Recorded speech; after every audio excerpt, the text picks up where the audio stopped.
অনেক দিন ধরে তোমাদেরকে তেমন কোনো রান্নার ভিডিও শেয়ার করা হচ্ছে না, সাথে লাঞ্চ টাইমটা তো শেয়ার করতেছি না, কারণ একা একা রান্না করে ভিডিও করা পসিবল না। যেহেতু এখন গ্রামে আছি, এখানে আমার ভিডিও ম্যানের অভাব নাই, তো আজকে একটা আমি স্পেশাল রান্না করছি। তো তোমরা অনেকে এটা খাও না, আবার অনেকের অনেক পছন্দের হতে পারে। তো আজকে স্পেশাল কি রান্না করতেছি এটা একটু তোমাদেরকে দেখাই। এটা হচ্ছে এক ধরনের শামুকের মাংস, মানে অনেকের হয়তো পছন্দের, অনেকে আবার খাও না। তো আমাদের কিন্তু খুব পছন্দের একটা খাবার, হয়তো সবসময় পাওয়া যায় না, কারণ এটা গ্রামে পাওয়া যায়। আমরা যেহেতু শহরে থাকি, ওইখানে সবসময় এটা পাওয়া যায় না। সবসময় বলতে না, একদমই পাওয়া যায় না, ওটা এদিকে পাওয়া যায়। গ্রামে আসলে এটা খাওয়া হয়। কার কার পছন্দের একটু আমাকে কমেন্টে জানাইও, বিশেষ করে বড়ুয়ারা এটা খায়। তো আমি সবগুলো শামুক এখন পরিষ্কার করে নিলাম আর কি। ও আর যারা খাও না তাদের উদ্দেশ্যে একটাই কথা, তারা প্লিজ কেউ ব্যাড কমেন্ট করবে না, কারণ খাবার হচ্ছে এমন একটা জিনিস, এটা অভ্যাস থাকতে হয়। হয়তো আমরা এটা ছোটবেলা থেকে খেয়ে অভ্যস্ত, এই জন্য যে খাবারে অভ্যস্ত আর কি। তো এগুলো সবগুলো পরিষ্কার করার পর আমি একটু এখন লবণ দিয়ে কসলাইয়ে ভালো করে ধুয়ে নিচ্ছি। আর এদিকে দেখো, এগুলো আমি ধুইতে ধুইতে কি পরিষ্কার পানি বের করছি। এখন আমার ধোয়া শেষ। অনেকদিন পর যেহেতু কাচ্চি ভাবলাম একটু মজা করে খাই, এই জন্য সব মশলাপাতি কি করলাম, আমি পাটায় বেটে নিচ্ছি। যদিও আমার পাটায় বাটার অভ্যাস নাই, একটু শখ করে আর মজা করে খাওয়ার জন্য পাটায় বসলাম, সাথে তোমাদেরকে শেয়ার করবো বলে। তো মশলাপাতি সবগুলো বেটে নিয়ে এখন আমি চলে গেলাম রান্নার মূল পর্বে। আর এখানে আমি তো টমেটো দিতে হবে, তো একটা টমেটোকে আমি সাইজ করে কেটে নিচ্ছি। আর এই মাংসটাকেও তারা কি আমার মতো করে রান্না করো নাকি ভিন্নভাবে রান্না করো, আমাকে একটু কমেন্টে জানাইও। তো চলো, এবার আমি রান্নার মূল পর্বে চলে আসলাম। এখন তো পাতিল তুলে দিলাম। আমার তেল দেওয়া দেখে তোমরা আবার অবাক হইও না, আমি কিন্তু তেলের পরিমাণটা একটু কম খাই, তাই একটু কম দিলাম।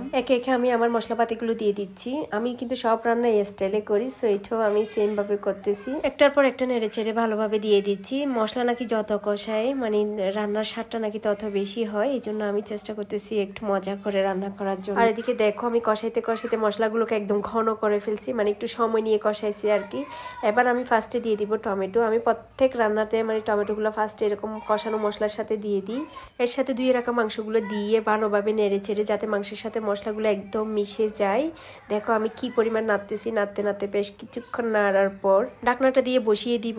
আর এখানে কোনো পানি অ্যাড করব না। কিছুক্ষণ সিদ্ধ হওয়ার পর যখন ঢাকনাটা উল্টিয়ে দেখি, দেখো এখান থেকে কি পরিমাণ পানি বের হয়েছে। আমি কিন্তু এখানে কোনো পানি অ্যাড করি নাই, সবগুলো পানি এখান থেকে বের হয়েছে। পর আমি কিন্তু এখানে আলু অ্যাড করে দিব, কারণ আমার মেয়ে আলু খুব পছন্দ করে, যে কোনো তরকারিতে বা মাছের তরকারি বলো মাংসের তরকারি বলো, তার জন্য আমার আলু দিতে হয়। এবার আমি আলু দিয়ে আর একটু ঝোল দিয়ে আবার ঢাকনা দিয়ে বসিয়ে দিলাম আর একটু সিদ্ধ হওয়ার জন্য, সাথে মাংসগুলো আর একটু সিদ্ধ হয়ে আসবে আর কি। আলু সিদ্ধ হতে তার সময় লাগবে না, এই জন্য। তো একটু সময় নিয়ে সিদ্ধ করে আমি রান্নাটা কমপ্লিট করে ফেললাম। এবার দিয়ে দিচ্ছি সবাইকে খেতে। আজকে একটু দেরি হয়ে গেল, যেহেতু ভিডিও করছি এই জন্য। নর্মালি রান্না করলে মানে ভিডিও না করে রান্না করলে এত টাইম লাগে না, যেহেতু ভিডিও করছি আজকে একটু লেট হয়ে গেছে। এদিকে সবার খিদেও পেয়ে গেছে, এই জন্য গরম গরম সবাইকে সার্ভ করে দিচ্ছি। বরাবরই আমার রান্না কিন্তু অনেক মজা হয়, সেটা সবাই বলে। নিজের প্রশংসা নিজে করতেছি না, সেটা অনেকে বলে। আমি কিন্তু রান্না কম পারি, যেটা পারি সেটা একটু গুছিয়ে মজা করে রান্না করার চেষ্টা করি। আজকে রান্নাটাও খারাপ হয় নাই তেমন, খুব ভালো হয়েছে, খেতে অনেক মজা হয়েছে। অনেকদিন পর তোমাদের সাথে একটা রেসিপির ভিডিও শেয়ার করলাম, কেমন হয়েছে জানাইও কমেন্টে। তো ভিডিওটা আজকের মতো এখানে শেষ করছি।